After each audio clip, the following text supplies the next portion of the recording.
Hey there, this is going to be a quick video showing how you can create a recipe blog post with a beautiful recipe card in it on Shopify in under 2 minutes.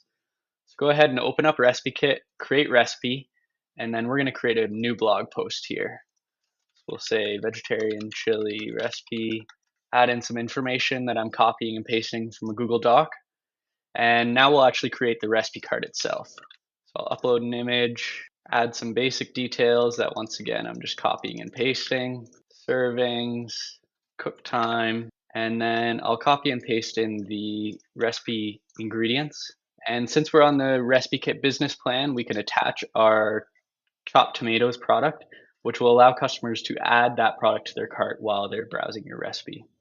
Add in our directions and then add in some basic nutrition fields as well.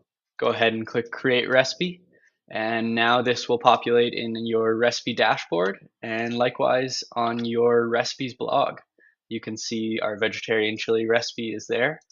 And if we click into it, the top section here is that blog post description and title that we first created. And then below is the recipe card itself. So this comes with shareable buttons, printable buttons, just a great looking recipe card created in almost no time at all. And then, like I mentioned, because we're on the business plan, you have this add to cart button that allows customers to browse and purchase your product while they're browsing your recipe. This is super handy and is a great way to increase your sales. Give it a look and let me know if there's anything I can give you a hand with.